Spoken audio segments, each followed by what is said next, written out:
പിന്നെ ഞാൻ ഇൻസ്റ്റാഗ്രാമിൽ ടൈപ്പ് ചെയ്ത പോലെ മുട്ടിൽ ഇനി ഭക്ഷണത്തിന് മുട്ടുണ്ടാവില്ല എന്നാണ്. അപ്പൊ നമ്മുടെ ഓലൻ റെസ്റ്റോറന്റ് ഇന്ന് നിങ്ങൾക്ക് സമർപ്പിക്കാനായിട്ടാണ് നമ്മൾ രണ്ടുപേരും ഇവിടെ എത്തിച്ചേർന്നിരിക്കുന്നത്. അപ്പോൾ ഇന്ന് മെയ് ദിനമായതുകൊണ്ട് നമ്മുടെ രണ്ട് സുഹൃത്തുക്കൾ, അവരും രണ്ട് തൊഴിലാളികളാണ്, ഷെഫ് സിനോയും ഷെഫ് ഷിബിനും. ഈ രണ്ടുപേരും ഇത്രയും നാളും തൊഴിലാളികളായി വർക്ക് ചെയ്തു, ഇനിയും തൊഴിലാളികളായി വർക്ക് ചെയ്യും. ഈ കിച്ചണിലായിരിക്കും അവർ മെയിനായിട്ട് ഫോക്കസ് ചെയ്യാം. അപ്പോൾ ഈ തൊഴിലാളി ദിനത്തിൽ തൊഴിലാളികളുടെ ഒരു പ്രസ്ഥാനമാണ് ഇവിടെ മുട്ടിൽ എന്ന് പറയുന്ന നാടിന് സമർപ്പിക്കുന്നത്.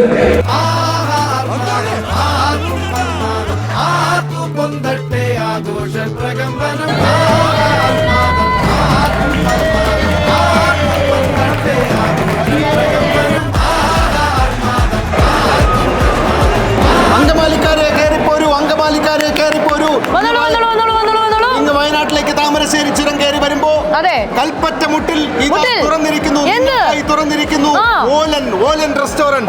ഇതിന്റെ പ്രത്യേകത എന്താന്ന് ചോദിച്ചു കഴിഞ്ഞാൽ അങ്കമാലിക്കാരുടെ മാങ്ങാക്കറി, അങ്കമാലിക്കാരുടെ കായും ബീഫും ഇതെല്ലാം ഇവിടെ കിട്ടും. ഇതെന്താ സംഭവം എന്ന് ചോദിച്ചു കഴിഞ്ഞാൽ അങ്കമാലിക്കാരനായ ഒരു ഷെഫും കൂടി ഇതിന്റെ പാർട്ടായിട്ടുണ്ട്, നമ്മുടെ ഷെഫ് സിനോയി. അതുകൊണ്ട് ടിപ്പിക്കൽ അങ്കമാലി മാങ്ങാക്കറി, അതുപോലെ ടിപ്പിക്കൽ അങ്കമാലിക്കാരുടെ ഒരുപാട് സാധനങ്ങളുണ്ട്. അപ്പൊ നിങ്ങൾ ചുരം കയറി നേരെ വരുമ്പോ കൽപ്പറ്റ കഴിഞ്ഞ് മുട്ടിൽ ജംഗ്ഷനിൽ ഓലൻ നിങ്ങൾക്കായി തുറന്നിരിക്കുന്നു. അതെ, ഷെഫ് ഷിബിനും അതുപോലെ തന്നെ ഷെഫ് സിനയും ചേർന്നാണ് ഈ പ്രസ്ഥാനം നടത്തുന്നത്. എല്ലാരും വേഗം പോകുന്നു. അങ്കമാലിക്കാർ സ്പെഷ്യൽ ആയിട്ട് വന്നോണം. അപ്പൊ കലീഷേട്ടാ ഒരു ഡൗട്ട്, അങ്കമാലിയിലെ ഷെഫ് ആരാന്നാ പറഞ്ഞേ?